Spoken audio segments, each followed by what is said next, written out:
शलोम शलोम प्रभु यीशु मसीह नासरी के नाम में। इन समयों में हम जो जानने और समझने की कोशिश कर रहे हैं, जिन जिन बातों की हमें जिज्ञासा होती है बहुत कठिन। पर ये याद रखिए कि कुछ भी बाइबल के जितने भी शब्द हैं वो व्यर्थ नहीं हैं। अभी जो हम प्रमुखता से जिस विषय को देख रहे हैं उसमें हमने जान लिया कि जकरिया 5 का वो 2 स्त्रियों का, वो अशुद्ध स्त्रियां जो अशुद्धता फैला रही हैं, दुष्टता फैला रही हैं, वो हर जगह स्थापित हैं। पहचान के लिए हमारे पास वो महिलाएं हैं और हम अपने आसपास और अपने जीवन में भी इन बातों को पहचान सकते हैं। ये निकलता हुआ देख रहा है जकरिया। अब अगर उसके पहले हम उसके मूल में जाएं तो देखें एक पत्र जो 20 बाई 10 का है, जिसका नाम श्राप है, वो उड़ता हुआ दिख रहा है। हम सिर्फ पत्र में समझते हैं, एक लेटर समझ लेते हैं, एक पन्ना, जबकि ये स्क्रॉल भी हो सकता है और पुस्तक भी हो सकती है। ये ध्यान रखिए, है ना। और इसका अर्थ हिब्रू में वैसे मिगाल बोलते हैं, इसको मेगिल्लाह बोला जाता है और हिब्रू में।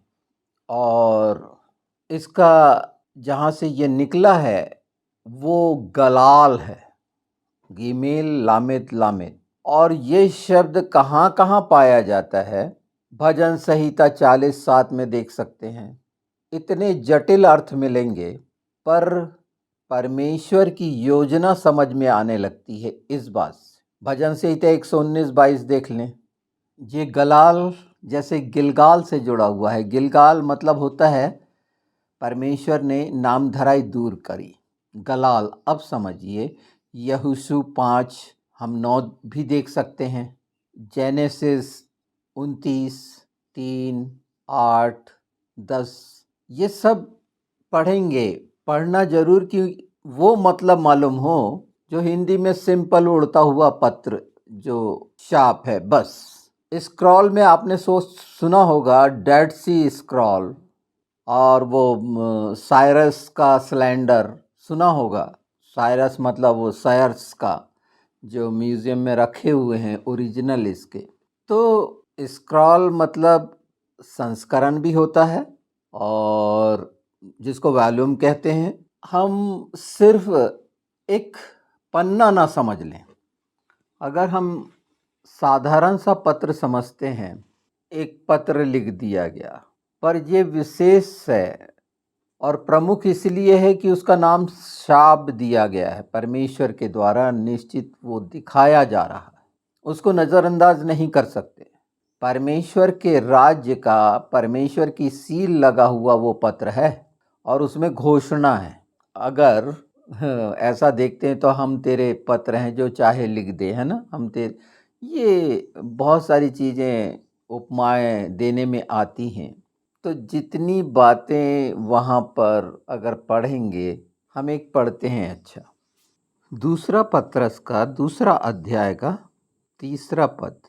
वे लोभ के लिए बातें गढ़ कर तुम्हें अपने लाभ का कारण बनाएंगे, और जो दंड की आज्ञा उन पर पहले से हो चुकी है उसके आने में कुछ भी देर नहीं, और उनका विनाश ऊँघता नहीं। इतना करीब समय है और समय भी बहुत निश्चित है।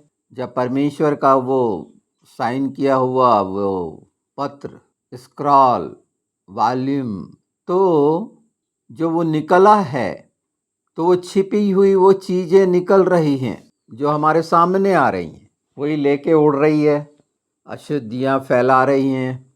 शाप सारे संसार पर आ चुका है जो मनमानी कर रहा है अल्लाह, और काम हम देख रहे हैं क्योंकि हम एकदम अंतिम समय के उन समयों में, जब प्रभु यीशु का आगमन निकट है।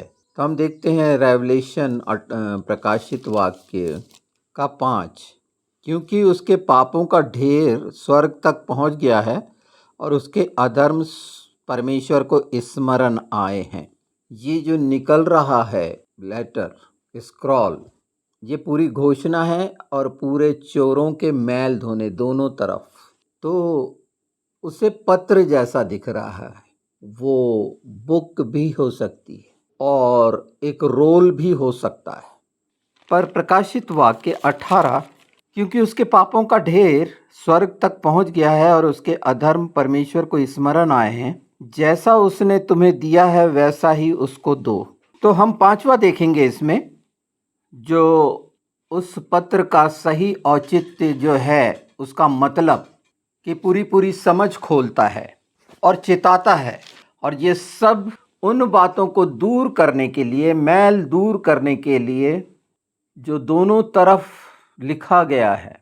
यानी एक साधारण पन्ना जो हम समझते हैं वैसा नहीं, एक स्क्रॉल हो सकता है, वॉल्यूम हो सकता है, और जो उसमें लिखा गया है फाइनल अथॉरिटी परमेश्वर के द्वारा, उस समय से लेकर, नबियों से लेकर प्रभु यीशु ने बताए वो सच्चाइयां पवित्र शास्त्र की वचन में, और चेलों ने उसे आगे बढ़ाया सरल करके कि हम ये जान समझ सकें। नहीं तो एक स्क्रॉल को, एक पत्र को गलाल में ये सारा कुछ, जैसे गिलगाल नामधराई दूर करने के लिए नाम का स्थान इजराइलियों की हुई, हमारे लिए ये रखा गया। वो स्क्रॉल जो उड़ रहा है जिसमें सारी चीज़ें हैं कि हम सतर्क हों, और उसमें बता दिया गया है कि कौन है वो जो झूठ से जुड़े हुए हैं। चलिए उसको और सरल करके हम देखते हैं कि पहली बात तो हम ये जान लें सच्चाई को, या उसका महत्व नहीं जान पा रहे हैं। पूरे संसार में सबसे छोटा देश इजराइल रखा गया है और वो केंद्र है, और सारी चीज़ें वहीं घटित होनी है। क्यों? और पवित्र शास्त्र में जितनी बातें लिखी गई हैं पूरी लागू होती हैं। क्यों? इजराइल ही हम हैं, यरूशलेम ही हम हैं, हमारी नागरिकता इजरायली है। आप माने ना माने, मेरी है, क्योंकि मैंने इजराइल को समझ लिया है। और इजराइल का मतलब, अगर हम परमेश्वर के वारिस हैं तो हम इजराइल हैं। अगर हम पहले से अलग हैं और इस मानसिकता से त्रस्त हैं जो शिक्षा के कारण या धर्म के सिद्धांतों के कारण अलग अलग पंथों के, रोमन्स के द्वारा आई, यहोवा विटनेस के द्वारा आई, ये और आती जा रही है कि नहीं हम एक खुदा को मानते हैं, पिता पुत्र पवित्र आत्मा को नहीं मानते, हम पवित्र आत्मा। इस तरह के कल्ट जो पंथ हैं ये लाखों लाख हो जाएंगे, अभी 40 ही हजार हुए हैं। ये अपने आप में समझ में आता है कि ये चोर हैं, कि मूल बात उसका विरोध करना है, इजराइल का विरोध करना है। और अंत में जब बोला गया है कि सबको इकट्ठे करूंगा, वहां का नाप भी हुआ है। सब हम नाप पे हैं, नाप का अभी मैंने डिटेल नहीं किया है एपा का, पर ये तो समझ में आ गया कि वो 2 औरतें हर जगह उपस्थित हैं। आपके जीवन में भी कहीं वो 2 स्त्रियां ना हो। अपने आसपास देखिए, जो दुष्टता फैलाती हैं, और दुष्टता में तमाम चीज की बुराई होती है, हर प्रकार का मवाद से भरा कोढ़ होता है। हाँ, ये समझ में नहीं आता होगा अभी, इसलिए कि ये लुभाने वाली बात नहीं है। और अंतिम समय की जब हमारी तैयारी की बात है और प्रभु यीशु का आगमन है, और इसीलिए बार बार रखा गया। ये हमारे पास पवित्र शास्त्र एक स्क्रॉल है ना, एक वॉल्यूम है ना, इसमें कितनी परतें हैं, कितनी परतें हैं। लोगों ने अंदाज लगाया कि नहीं 7 लेयर में लिखी गई है। क्या वाकई लोगों का, या उससे कहीं ज्यादा छिपा हुआ आयाम में हम 3 आयाम तक जानते हैं। हाँ, तो इस तरह की कुछ कुछ चीजें होती हैं जो आ जाती हैं, और इस तरह के व्यवधान हैं, ये समझिए। पर मैं निश्चिंत हूं, ये समाप्त होने का समय आ गया है दुष्टता की। और हम कहानी ना देखें कि युद्ध हो रहा है इजराइल इसका, हम उसमें इन्वॉल्व हैं क्या, हमारा क्या योगदान है उस जगह के लिए, उस जगह से आपका क्या प्रेम है। जब आप मसीही नहीं थे तो ऐसी जगहों से कैसा प्रेम था, और कैसे नंगे नंगे पांव और पैदल पैदल क्या क्या करते थे और कितनी मन्नतें करते थे, याद आ रहा होगा।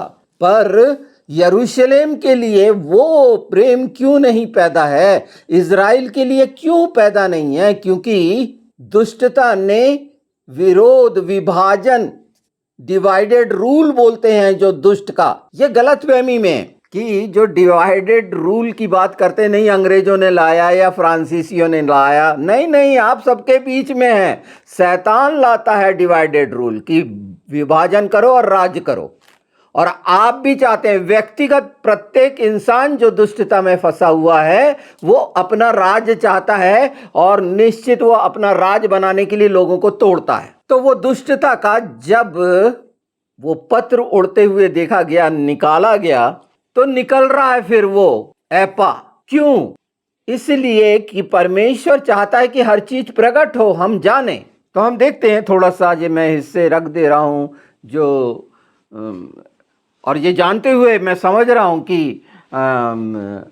इन चीज़ों में इंसान की लालसा नहीं होती है, जो जिन शब्दों को या जिन हिस्सों को बताने की, पर परमेश्वर जिसके कान सुन रहे हैं, ये याद रहेगा कि ये चीज़ें वो सच्चाई से जो व्यक्त नहीं की गई, परमेश्वर ने आप प्रेम करने वालों के लिए ये रखी है, और पवित्र आत्मा के द्वारा हम जान रहे, सुन रहे हैं। हाँ, उसको ग्रहण कैसा कर रहे हैं, या उसके लिए हमारे जीवन में, हमारे जीवन से कर्म कैसे हो रहे हैं, कार्य कैसे हो रहे हैं, ये देखना तो हमारे को व्यक्तिगत, इसके लिए मेरी कोई सलाह नहीं है।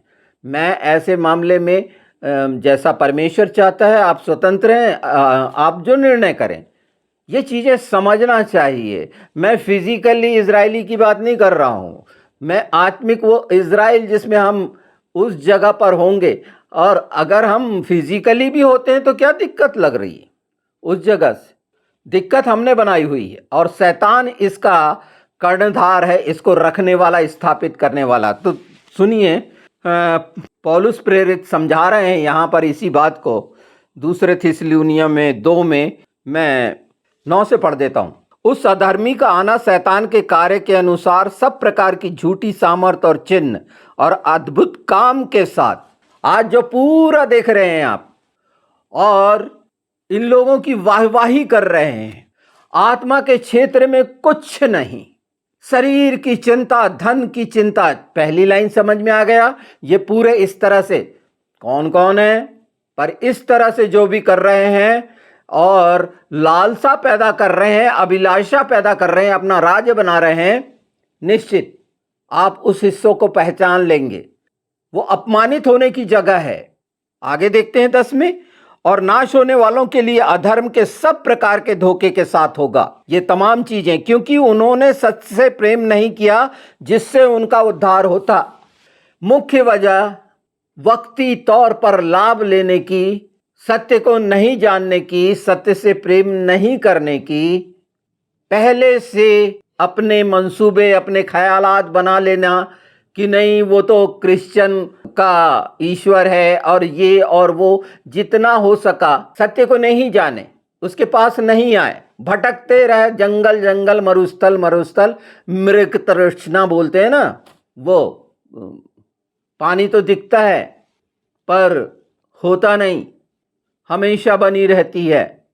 तो उस भटकाव में पड़कर वो आकर्षण में सत्य जानने की जरूरत नहीं है। अगर सत्य जान लेते तो उस पर विश्वास करते, और ये तमाम बोझ जो ये तराजू कहलाता है उन पर उसके साथ होकर उस पर सौंपते, तो बेमेल नहीं होते, कम ज्यादा नहीं होता। पर सत्य को जानने से वंचित होकर यीशु के नाम में उन चीजों के करीब जा रहे हैं और सत्य को नहीं जाने, तो प्रेम कैसा, तो उद्धार कैसा? आप अपने आसपास देखिए, बहुत आप प्रभु यीशु से प्रेम करते हैं, अगर प्रेम करते हैं तो वचन के अनुसार करेंगे, मेरे बताए अनुसार नहीं करेंगे। और कोई भी चीज अगर पवित्र शास्त्र में रखी गई है वो अपनी जगह प्रमाणित है, सत्य है। अगर उस पर हम कोई तकिया करते हैं, कुछ बात करते हैं, विवाद करते हैं और प्रश्न चिन्ह लगाते हैं, डाउट करते हैं, तो समझ लीजिए कि आप किसके हाथ में पड़े हैं। पवित्र आत्मा साफ साफ इन बातों को स्पष्ट करते जा रहे हैं, और ये मनुष्य की भलाई के लिए है, आत्मा की। इसी कारण परमेश्वर ने उनमें एक भटका देने वाली सामर्थ को, इसी कारण परमेश्वर उनमें एक भटका देने वाली सामर्थ को भेजेगा कि वे झूठ की प्रतीति करें। अगर इस अवस्था में पड़े हैं, परमेश्वर खुद नाश कर देगा। और लगातार लगातार अपने को जांच लें कि वो सामर्थ्य भेजी जा रही है। एक चीज और ध्यान दीजिए, यहाँ आत्मा नहीं भेजी जा रही है, परमेश्वर की सामर्थ्य काम करती है। और वो कौन क्या बुलवाएगी कि झूठ पर विश्वास करो। क्यों ऐसा हुआ कि झूठ पर विश्वास करने के लिए परमेश्वर विवश क्यों हुआ? कि मनुष्य क्या था, उसने अपनी निज कौम को हमारे सामने रखा और हमने क्या सलूक किया? हर समय उनको श्राप, उनका विरोध कि यहूदी ऐसे हैं, इजरायली ऐसे हैं। वहां पर पतरस ऐसा था, यहूदा इस्करियोती ऐसा था। क्यों था? बार बार बताने के बावजूद भी कि हम ऐसे ना हो, उन्हीं बातों पर ध्यान देकर, जैसे अभी एक पत्र, जैसे स्क्रॉल को क्या समझे आपने, एक पन्ना, उसका मतलब निकल रहा है यहां पर। तो परमेश्वर के वचन साफ साफ, अगर कोई चीज प्रभु यीशु को भेजा गया तो भजन संहिता में बहुत सारी चीजें बड़ी साफ साफ हैं। कितनी चीजों को जानोगे हमारे जीवन में, अगर वो हमको मिल गया और उसके साथ हो गए सचमुच में, तो सत्य के साथ हुए हैं और कह सकते हैं कि प्रेम। नहीं तो वो तो होना ही है।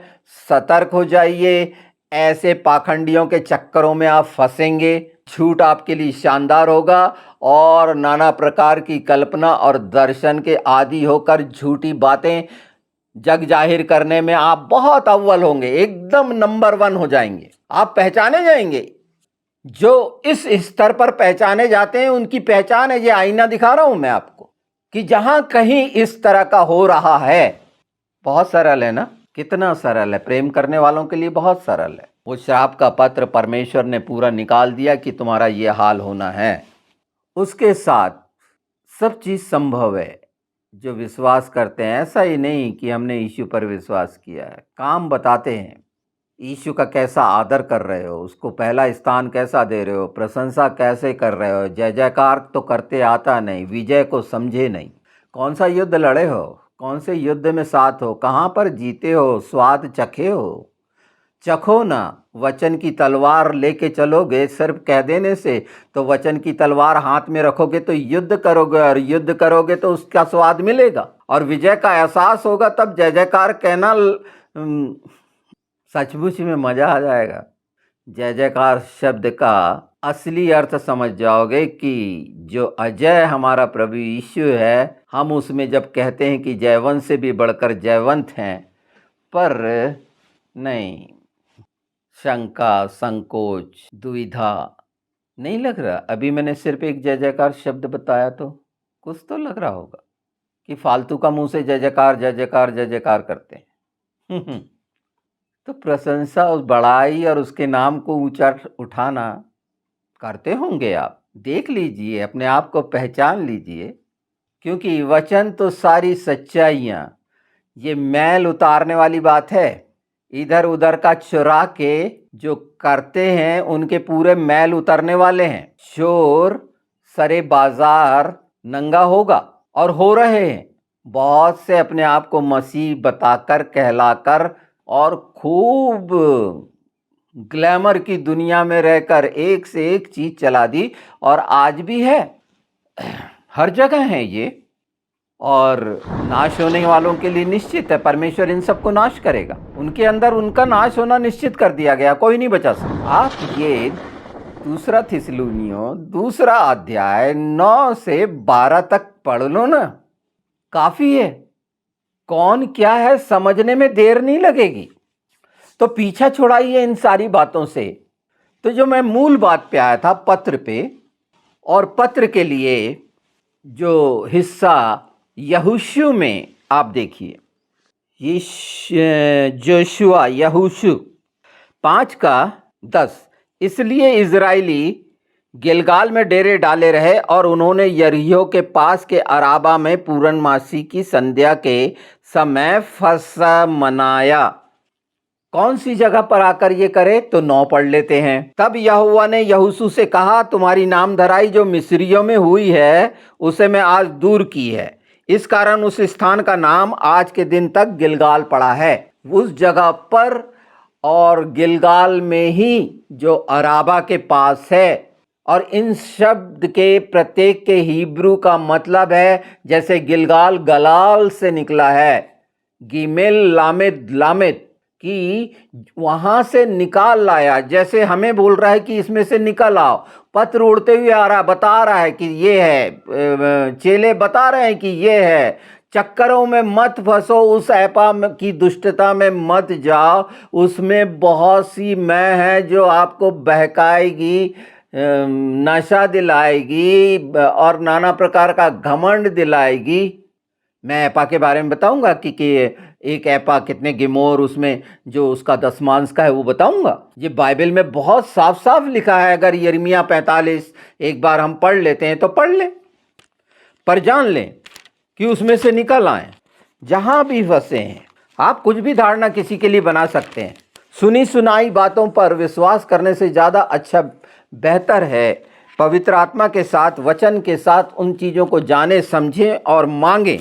बिल्कुल हाँ। एजकेल 45:10, तुम्हारे पास सच्चा तराजू, सच्चा ऐपा और सच्चा बत्र है। ये बत नापने के हैं ये। और सच्चा तराजू, तराजू मैंने पिछले में बताया है कि तराजू ही जुआ है। वो बराबर करता है। प्रभु यीशु के साथ हो जाना, बराबरी में हो जाना, उसको दे देना। दोनों पल्ले बराबर क्यों? छोटे बड़े क्यों नहीं? छल का तराजू के साथ क्यों नहीं? छोटे बड़े बटखरे क्यों नाप के? तो देखिए यहां पर लिखा हुआ है, तुम्हारे पास सच्चा तराजू, सच्चा ऐपा और सच्चा बत्र है। ये सब सच्चा परफेक्ट रहे। ऐपा और बत दोनों एक ही नाप के हों, ये दोनों एक ही नाप के हों, अर्थात दोनों में होमेर का 10वां समाए। जब हम नापते हैं तो उसमें 10वां आना चाहिए उस हिस्से का। अगर इसको बहुत बड़े उसमें देखेंगे, बनाया था सुलेमान ने, परमेश्वर पिता का मंदिर बनवाया था, तो सामने जो हौद रखा था और उसके नीचे जो 12 बैल रखे गए थे जिनके ऊपर वो हौद था, उसमें करीब 44,000 लीटर पानी आता था। कितना बड़ा होगा वो, अंदाज लगा सकते हैं। ये सब नाप इसमें निश्चित करे गए हैं। और इन्हीं बातों से मैं आपको नहीं चाहता कि इससे कहीं बड़ी बड़ी बातें हैं, पर आत्मा बचे ना। चलिए फिर भी मैं पढ़ रहा हूं। दोनों की नाप होमेर के हिसाब से हो, शेकेल 20 गेरा का हो और तुम्हारा माना 20, 25 या 15 शेकेल का हो। एक ये छोटा सा हिस्सा पूरे नाप को बताता है, पर ये नाप सच्चा हो। और क्यों रखा गया? सिर्फ चीजों को, दानों को? हाँ, तो हम भी तो कौन से दाने हैं। तो ये आज आवश्यक था कि इस हिस्से को भी हम जानते चलते। और यिर्मयाह का देखना जरूरी था। 6वां हम देख लेते हैं, एक दो रेफरेंस इसमें से देख लेते हैं, क्योंकि यहीं ख़त्म नहीं हो रहा है। ये एक हमने शुरुआत बताई, अभी पत्र का परिचय दिया है, इनसे जुड़ी हुई सारी बातें हैं और हो सकता है और भी साफ साफ आप जानेंगे, समझेंगे। तो मैं पहले यिर्मयाह 1 पढ़ता हूँ। यिर्मयाह 1 उसका 11 से। यहोवा का यह वचन मेरे पास पहुंचा, हे यिर्मयाह तुझे क्या दिखाई पड़ता है? मैंने कहा मुझे बादाम की एक टहनी दिखाई पड़ती है। तब यहोवा ने मुझसे कहा तुझे ठीक दिखाई पड़ता है, क्योंकि मैं अपने वचन को पूरा करने के लिए जागृत हूँ। मतलब परमेश्वर अपने तरफ से क्लियर कर दे रहे हैं कि ये सब चीज़ें पूरी होंगी फाइनली। तू अच्छा देख रहा है, अंधा नहीं है, बता पा रहा है, मनमानी नहीं कर रहा है, कल्पना का नहीं बता रहा है, उल्टा सीधा नहीं बता रहा, जैसा देख रहा है वैसा बता रहा है। तो बाइबल में जैसा देख रहे हैं ये पूरा, ये से बादाम की टहनी भी समझ लीजिए कि हाँ मुझे दिख रही है। तो बाप बोलेगा इसे आप हौद समझ लीजिए, ये वचन है, ये सच्चाई है और इसमें सब बातें जैसी हैं उसका आकार है।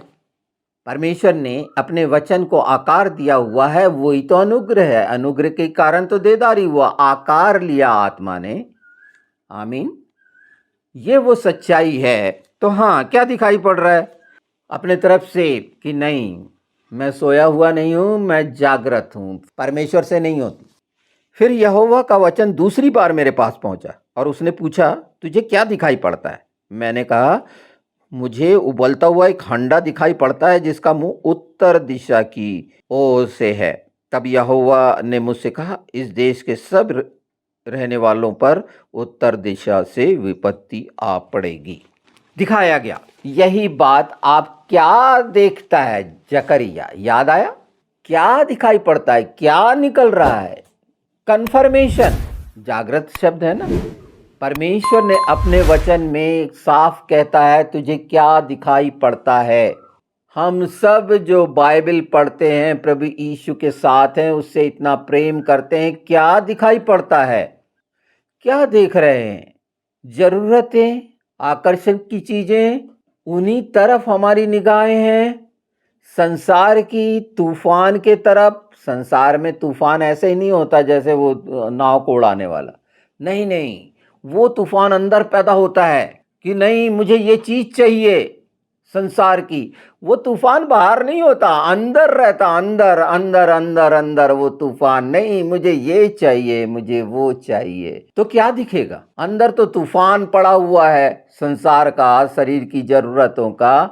और तो वचन देखेंगे, स्वर्ग की ओर देखेंगे, कहाँ देखोगे? तो उसने अंधा बना दिया है, संसार के सरदार ने अंधा बनाया है अंदर तूफान डालकर। और ये शानदार तूफान अपने उच्चतम स्तर पर आपकी लालसा को प्रकट करते हैं कि आप बावले हो जाते, इतने ज्यादा क्या बोल सकते हैं उसको, सहन नहीं होता। नहीं नहीं, मुझे तो यही चाहिए। कितना समय लगा पहचानने में अपने आप? और जब ये स्थिति है तो सत्य के साथ कैसे हो? पौलुस प्रेरित सही बोल रहे हैं ना, दूसरा थिस्सलुनीयों दूसरे भाग में। और वहां फिर कौन काम कर रहा है उसको भूल जाओगे? नहीं, मेरे मतलब का क्या है? और वहां झूठ की सामर्थ्य ही काम कर रही है, पूरा झूठ का आवरण है। वो वाला पत्र है जो दोनों तरफ लिखा गया है और दोनों तरफ मैल है, दोनों तरफ मैल है। दो तरफ से मतलब समझ रहे क्या? कहीं से भी नहीं, कहीं से भी साफ नहीं, दोनों तरफ चोर लिखा है। हम कैसे पत्र हैं? ये तो संसार के लिए निकला है और ऐपा संसार को बता दिया, उसमें लिखा हुआ है, आपने पढ़ा होगा 5 का 5 पिछली बार। हाँ, इतना विस्तृत नहीं कर सकते, तो आप और अच्छा पता कर सकते हैं। सच के साथ हो जाइए, झूठ के साथ झूठ को पहचान लीजिए। उस है मैं क्या हूं, मैं अपने आप को देखूं। मुझे दिखाया जा रहा है, मुझे दिखाया जा रहा है तो बोलूं कि ये साफ साफ है। और वचन ने शुरू से सब बातें हमें दिखा दी हैं। नहीं दिख रही क्या? फिर बाट किसकी जो रहे हैं? तो उसमें से जब तक निकलेंगे नहीं, गलाल मेगिल्लाह बोलते हैं स्क्रॉल को, मेगिल्लाह हिब्रू में वहीं से निकला है ये गिलगाल। परमेश्वर ने ऐसे नहीं, जब जहाँ कहीं भी सबसे बड़ा लेटर लामेद जो सेंटर को संभालता है, वो जब डबल लेटर लग जाते हैं तो मान के चलिए जैसे यीशु कहता था, मैं तुमसे सच सच कहता हूँ। बाइबल में ढूंढिए कितनी बार प्रभु ने ये बात बोल दी, फाइनल सील की बात है। उसी तरह ये पत्र जो उड़ रहा है ये सील है। और अगर आपने दुष्टता को जगह दे दी है तो निश्चित जो आपके काम भी होंगे। आमोस को देखें, आमोस 7 उसका 8। हे आमोस, तुझे क्या देख पड़ता है? मैंने कहा एक साहुल। तब परमेश्वर ने कहा, देख मैं अपनी प्रजा इज़राइल के बीच में साहुल लगाऊंगा। यहां ध्यान दे रहे हैं आप? तुझे क्या देख पड़ता है? बार बार इस बात को अगर हम पूरे बाइबल में देखें तो तुझे क्या देख पड़ता है, मैं क्या देखता हूं, ये दिखाया जा रहा है साफ साफ पवित्र आत्मा के द्वारा कि मुझे क्या देख पड़ता है। एक बहुत खूबसूरत मैंने रिकॉर्डिंग की है, बड़ी मनभावन लगेगी, बड़ी अच्छी लगेगी, बड़ा सुख देगी, देना भी चाहिए। मैं कहाँ बोल रहा हूं कि आंसू बहाओ, चिल्लाओ, चीखो और ये करते रहो। नहीं नहीं, उसमें हम तुझे नहीं भूले यीशु। कैसा लगा ये शब्द? कुछ अंदर तक उतरा क्या? सुनेंगे तो समझ में आ जाएगा इसका, सारी शंकाओं का समाधान हो जाएगा। जो दुष्टता ने कंफ्यूज की है कि इसे मैं कैसे करूं कैसे ना करूं, अपने आप को साबित करने की होड़ में परेशान हो रहे हैं। बिल्कुल जरूरत नहीं है, हम कहीं से सक्षम नहीं है। उसने हमारे लिए सब कर दिया है, हम देखते हैं क्या?